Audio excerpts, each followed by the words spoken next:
Sir Ricardo Cepeda ay na-arresto namin sa bisa ng warrant of arrest. Kasong identified estafa under Article 315.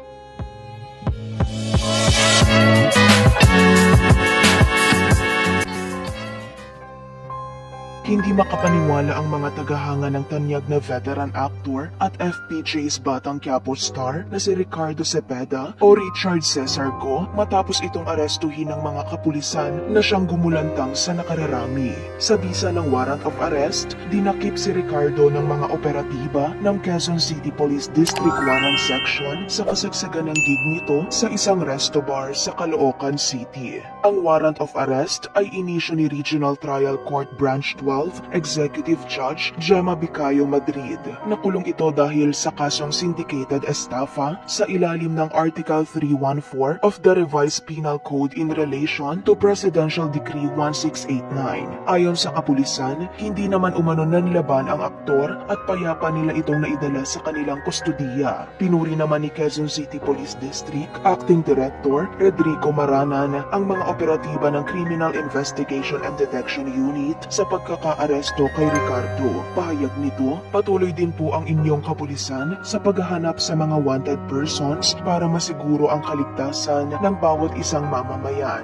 Sa kabilang banda, hindi naman kailana si Ricardo ang ex-husband ng veteran actress na si Snooki Serna at ang kasalukuyang partner ng beauty queen model at actress na si Marina Benipayo.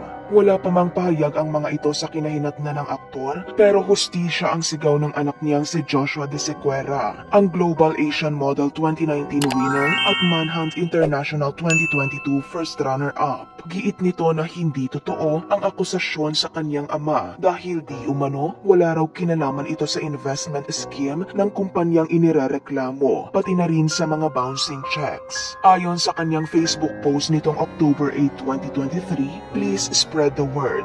My father Richard Cepeda Go was wrongfully accused. He was simply the product endorser of a sales company.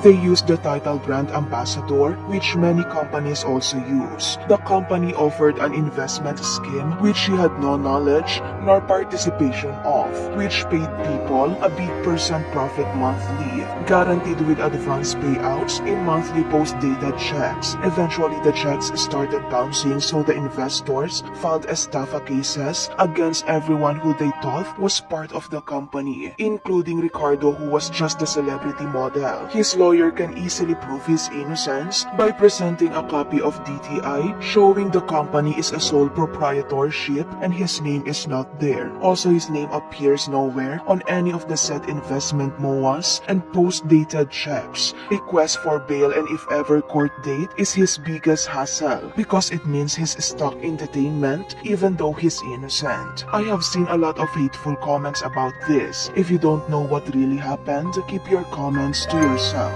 Saad nito, ano ang mensahe mo sa kontrobersyang kinahaharap ngayon ni Ricardo Cepeda?